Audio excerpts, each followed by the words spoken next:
All right, we're about to dive into a source that starts out with some pretty fundamental philosophy, but it ends up somewhere completely different. I mean, a place you'd never expect. So stick with me, because we're going to see just how it gets there. So think about this for a second. How do you solve a problem that feels absolutely impossible? You know, when you've hit a wall and you can't just look at what everyone else has done, where do you even begin? Well, the source we're digging into today argues you have to go back to the very, very beginning. And that brings us to our first big idea, a really powerful mental model called thinking from first principles. Now, this isn't about making analogies or just tweaking something that already exists. No. The best way to think about it is like demolition. You're taking a bulldozer to the problem, breaking it down brick by brick until all that's left are the absolute, undeniable fundamental truth. And only then, from that solid ground, can you start to build something new.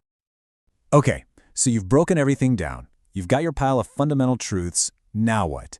Well, you need a tool to start building again. And according to our source, that tool is the power of reason. And this is super important. Reason isn't a passive thing. It's not just sitting there. It's the conscious and active application of logic. You're deliberately taking those first principles, or any bits of info you have, and using them to build conclusions that get you closer and closer to the truth. This is basically the engine of critical thinking. And I mean, just look at this list. We're talking about the heavy hitters of human civilization here. Philosophy, science, math, the whole shebang. They're all built on our ability to reason. So you'd think we're on a pretty clear path, right? The next logical step would be to dive into a specific type of reasoning. Makes sense. And yeah, that is exactly where it looks like we're going. But hold on, because this is the moment where our nice, neat little path takes it takes a serious, and I mean sharp, left turn. So, the source literally tells us, okay, next up, abductive reasoning. And you know what? That totally tracks. It makes perfect sense. For anyone into this stuff, you know abductive reasoning is all about finding the simplest, most likely explanation. It's a perfect fit for what we've been talking about.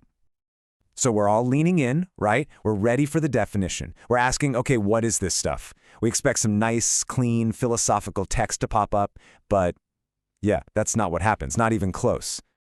And yep, there it is. Instead of defining abductive reasoning, the source just latches onto the word abduction, like the crime, kidnapping. It's as if a search engine had a glitch, saw the root word, and just jumped tracks from high-level logic to a police blotter. We are now officially off the rails. When the path veers off this hard, you kind of just have to go with it, right? So let's see where this rabbit hole actually takes us. Because believe it or not, our explainer on logic has somehow, someway, turned into a true crime case study, the Megumi Yokota story. And just like that, we're presented with the facts of a real-life tragic event. We learned that back in 1977, a young Japanese student, Megumi Yokota, was abducted by an agent from North Korea. I mean, talk about a shift. This is a real, deeply human story, and it is a million miles away from where we started. And the detour just keeps going.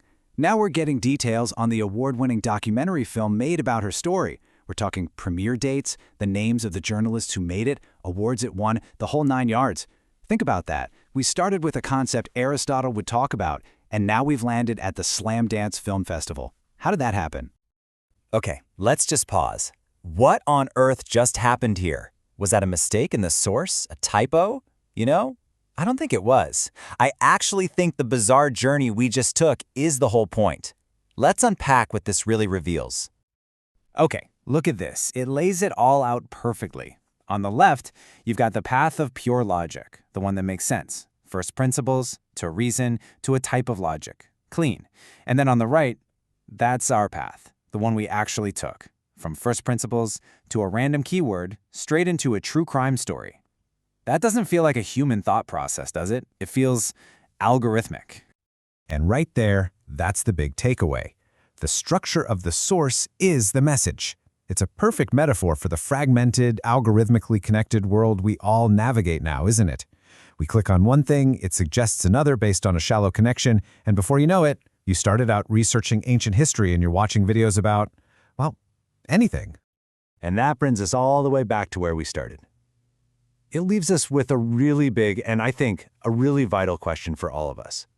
In a world that's constantly serving up these random associative leaps, how do we use those very tools we began with, first principles and reason, to cut through all that noise and find the real story?